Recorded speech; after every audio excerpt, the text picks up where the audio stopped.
Okay.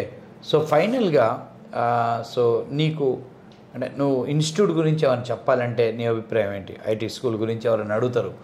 ఏంటి ఆర్&డి ఇన్‌స్టిట్యూట్‌లో మీరు నేర్చుకున్నారు దాని గురించి చెప్పండి అంటే, అంటే దీంట్లో ఉన్న గుడ్ ఏంటి? బ్యాడ్ ఏంటి? అంటే నేను నిజంగా చెప్పాలంటే నేను ఇక్కడికి వచ్చినప్పుడు నాకు ఆర్&డి ఇన్స్టిట్యూట్ ఉందని కూడా తెలియదు సార్. అసలు ఆ పేరుతో ఉందా లైక్ గూగుల్లో అప్పుడు సర్చ్ చేసినప్పుడు కూడా ఏం నాకు కనిపించలేదు. ఉంది గూగుల్లో అంటే .net అన్నప్పుడు పాపులర్ గా వస్తాయి కదా సార్, అవి కనిపిస్తున్నాయి. ఆర్&డి ఎవరినైనా అడిగినా కానీ అసలు అట్లాంటి అంటే ఇన్స్టిట్యూట్ నేమ్ చెప్పలేదు సార్, పాపులర్వి చెప్పారు.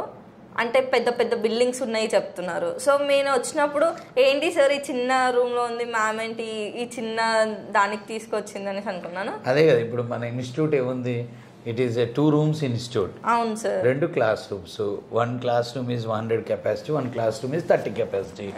ఇంత అదే నేను ఎప్పుడు చెప్తాను కదా, 2 గదుల ఇన్స్టిట్యూట్ కదా మనది. సో అందరూ చాలా ఎక్స్పెక్ట్ చేసి వస్తారు. అవును సార్. మ్యామ్ నుంచి అంటే ఆ మ్యామ్తో నేను వచ్చినప్పుడు మ్యామ్ చెప్పింది కదా పెద్ద ఇన్స్టిట్యూట్ అయి ఉండొచ్చు అని అనుకున్నాను. ఇక్కడికి వచ్చి చూస్తే ఓన్లీ 2 rooms లైక్ కింద పైన క్లాస్ రూమ్స్ అంతే ఉన్నాయి. సో మేము మీరు డెమో అప్పుడు మరి నువ్వే షాక్ అయ్యా, వచ్చిన మీ ఆంటీ కూడా షాక్ అయిందా? అంటే తెలియదు, ఆంటీని అడగలేదు.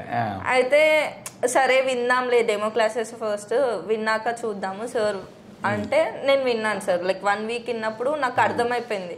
సో లైక్ ఇన్ డీటెయిల్గా అంత మంచిగా చెప్పేవాళ్ళు మాకు ఇంతవరకు దొరకలేదు సార్. సో అప్పుడే మేము డిసైడ్ అయిపోయినా, డాడీతో చెప్పాను అనమాట. సార్ డాడీ ఇక్కడికి జాయిన్ అయిపోతాను నేను పక్కా, లైక్ ఇంత స్క్రాచ్ నుంచి చెప్పడం ఎవరు చెప్పారు, ఇంత మంచిగా ఒకటేసరికి ఇంత అర్థమయ్యేట్లా అంటే సార్ మా డాడీ కూడా ఒప్పుకొని నెక్స్ట్ వీకే జాయిన్ అయిపోయాం అనమాట. అయితే ఇక్కడికి వచ్చినాక నేను డైలీ రావడము, మార్నింగ్ 8:30కి వచ్చేసి లైక్ 6:30 వరకు ఉన్నా. అది ఏమంటే ఫోన్స్ హ్యాండ్ ఓవర్ చేసినాం సార్. ప్లస్ మార్నింగ్ రాగానే సెమినార్ చెప్పేవాళ్ళం, ఆ టైంలో ఎగ్జామ్స్ రాసేవాళ్ళము. ఆ సెమినార్స్ కూడా వింటూ ఉండేవాళ్ళం. ఒక్కొక్కరు కొందరు డైనమిక్ గా చెప్తారు సార్, మనకు అర్థం కాని టాపిక్స్ కూడా అవి రియల్ టైమ్ గా ఎలా చేయాలో వాళ్ళు చెప్తుంటారు. మెయిన్ అడ్వాంటేజ్ ఏంటంటే సెమినార్లో 60 మంది ఉంటారు మన దగ్గర, సుమారుగా అప్రాక్సిమేట్గా 50 to 60 స్టూడెంట్స్ ఉంటారు ఓవరాల్గా రూమ్లో. సో 60 మందిలో ఒక 50 మందో 40 మందో సెమినార్ చెప్పినప్పుడు .netలో డిఫరెంట్ టాపిక్స్ చెప్తారు.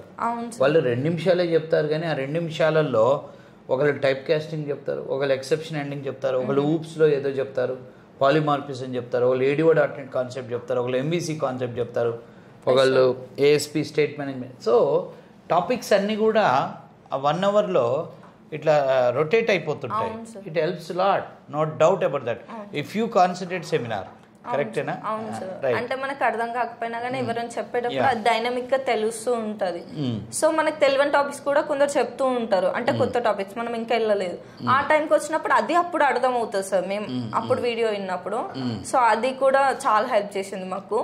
అండ్ నెక్స్ట్ వచ్చేసి ప్రోగ్రామింగ్ వచ్చేసరికి ట్రేసింగ్, ఆ 3 steps చాలా హెల్ప్ చేసింది సార్. అంటే ప్రోగ్రామింగ్ అండ్ ట్రేసింగ్ అంటే మాకు ప్రోగ్రామ్స్ అంటే చాలా భయం ఉండేది సార్, సిఓ అయినా ఏదైనా. సో మాకు ఇన్ డీటెయిల్గా ఇట్లా చేయాలి, ఇట్లా అవుట్పుట్ వస్తుంది, ఇట్లా అవుట్పుట్ రావాలి అంటే ఇలా చేయాలి అని చెప్పే వాళ్ళు లేక అంత భయపడ్డాం మేము, 3 బ్యాక్గ్రౌండ్ అనేసి. సో ఇప్పుడు నాకు ఎలాంటి ప్రోగ్రామ్ ఇచ్చినా, ఎలాంటి లాజికల్ ప్రోగ్రామ్ ఇచ్చినా నాకు అవుట్పుట్ ఎలా చేయాలో తెలిసిపోతుంది sir, with tracing and design తోని. సో ఆ లాజిక్ రాయడం నాకు మంచిగా అనిపించింది సార్. నెక్స్ట్ వచ్చేసి మాక్స్ సార్ వాళ్ళు తీసుకున్న మాక్. సార్ నా ఫస్ట్లో ఏమిటంటే భయపడేదాన్ని, మాక్ అంటే నేను ఆన్సర్ చెప్పకపోతే సార్ తిడతారేమో అనేసి. కానీ పోయినప్పుడు ఏంటంటే మనం ఆన్సర్ రాంగ్ చెప్పినా కానీ ఇలా చెప్పొచ్చు, ఇలా చేయొచ్చు, సో ఇది డైనమిక్ ఇలా చెప్పాలి అనేసి సార్ వాళ్ళు చాలా హెల్ప్ చేశారు సార్. అది చాలా నచ్చింది సార్.